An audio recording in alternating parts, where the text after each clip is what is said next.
Bom dia, tá começando mais um episódio da Lolere, seu podcast jurídico direto, prático e sem juridiquês. Eu sou o Victor. E eu sou a Cibele. E hoje no trabalho, a CCJ debate o fim da escala 6x1 e a redução da jornada. E no bancário, o BRB entra no radar por suspeita de compra duplicada de carteira do Banco Master. No administrativo, um erro na folha do DF gerou pagamento em dobro para aposentados e atraso salarial para servidores.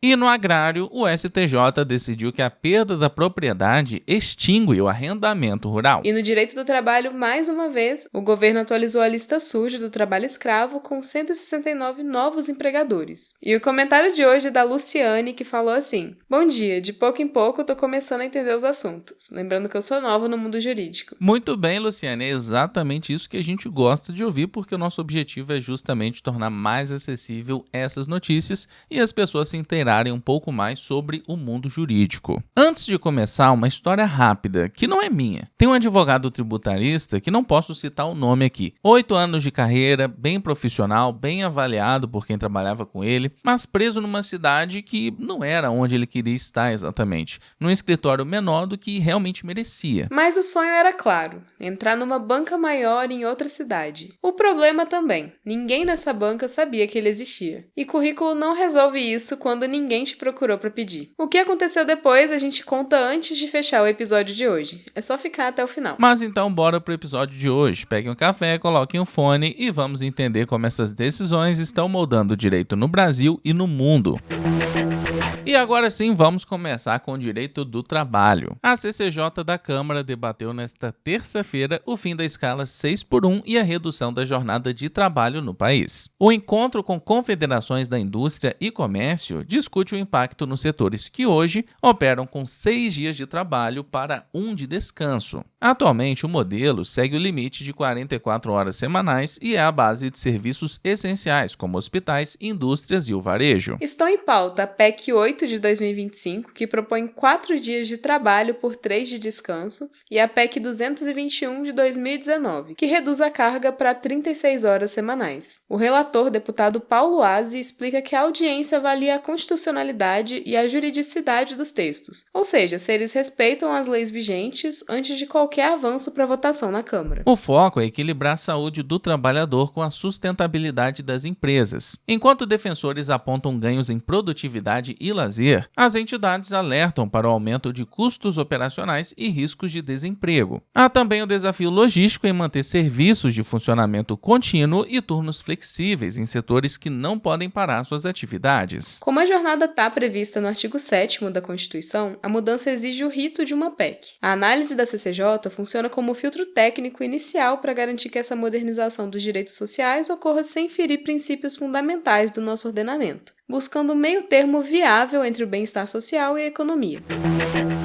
E vamos com o direito bancário. O BRB é alvo de investigação por gastar 500 milhões de reais por compra duplicada em uma mesma carteira de crédito do Banco Master. A operação envolve uma cédula de crédito bancário, CCB, título que representa uma promessa de pagamento da RKO Alimentos. O banco estatal adquiriu o mesmo crédito em 2024 e 2025, ignorando que o ativo já constava nos registros e não possuía garantias reais suficientes. A falha de governança é o ponto central. 5 superintendências do BRB apontam 18 irregularidades graves, mas a segunda compra foi aprovada em tempo recorde. A diretoria autorizou o repasse antes mesmo da conclusão do parecer jurídico, que deveria exigir cláusulas de proteção contra calotes. Essa pressa atropelou os protocolos internos de conformidade e o controle de riscos da instituição. Além da duplicidade, o lastro da operação era juridicamente frágil. Foi oferecido como garantia um imóvel bilionário na Bahia que sequer pertencia ao Banco Master. Na prática, isso invalida a segurança do BRB em caso de inadimplência. Soma-se a isso a movimentação de recursos entre diferentes fundos de investimento sem ativos contratuais, o que eleva suspeitas sobre a real destinação do dinheiro. O caso é investigado como parte de um esquema de movimentação de créditos de baixa qualidade responsabilidade, que pode chegar a 17 bilhões de reais. Sob a ótica do direito penal e administrativo, os indícios apontam para possível gestão temerária ou fraudulenta. O foco agora é a responsabilidade dos gestores, que liberaram valores milionários ignorando alertas técnicos e a ausência de garantias efetivas.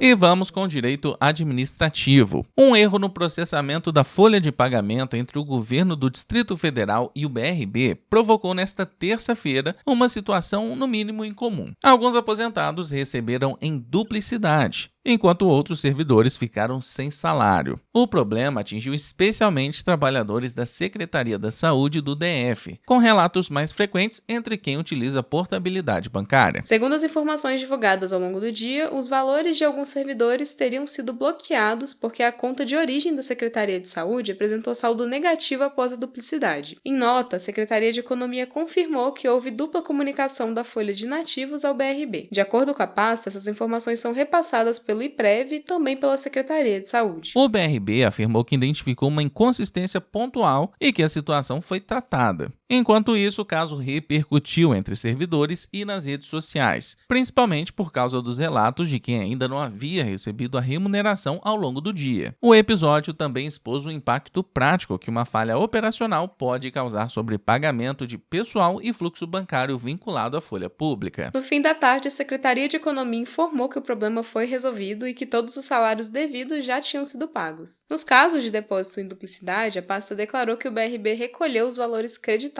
a mais.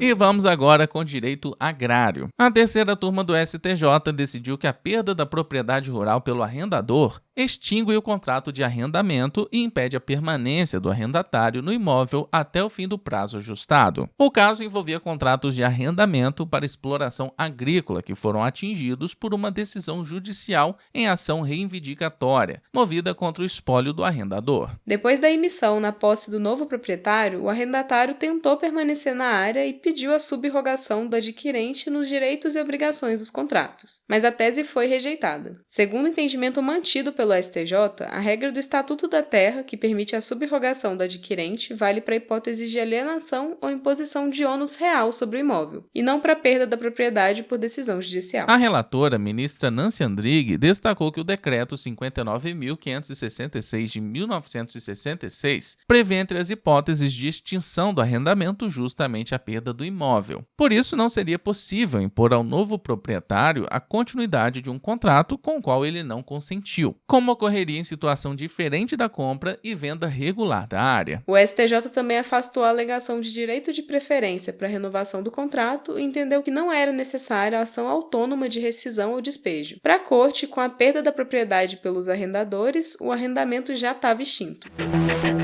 E no direito do trabalho, o governo federal atualizou a chamada Lista Suja do Trabalho Escravo e incluiu 169 novos empregadores, entre pessoas físicas e jurídicas. Entre os nomes adicionados estão o cantor Amado Batista e a montadora BYD. Com a atualização, o cadastro passa a reunir cerca de 613 empregadores. A inclusão ocorre apenas depois da conclusão do processo administrativo, com decisão definitiva e sem possibilidade de recurso. Em regra, o nome permanece no cadastro por 2 anos e só sai se não houver reincidência e se a situação estiver regularizada. Nessa atualização, também foram excluídos 225 empregadores que já cumpriram o período previsto. Os novos casos incluídos resultaram no resgate de 2.247 trabalhadores em 22 unidades da federação. Segundo os dados divulgados, os setores com mais empregadores inseridos foram serviços domésticos, criação de bovinos para corte, cultivo de café e construção de edifícios. No caso da BYD, a inclusão decorre do desgaste de trabalhadores chineses em 2024, em condições apontadas pelas autoridades como incompatíveis com a legislação trabalhista e a dignidade humana. Já no caso do Amado Batista, a inclusão está ligada a autuações registradas em propriedades em Goiás. A assessoria do cantor contestou a caracterização dos fatos e afirmou que não houve resgate de trabalhadores, além de sustentar que obrigações trabalhistas já teriam sido regularizadas. O cadastro é divulgado semestralmente pelo Ministério Ministério do Trabalho e continua sendo um dos principais instrumentos públicos de transparência no combate ao trabalho análogo à escravidão.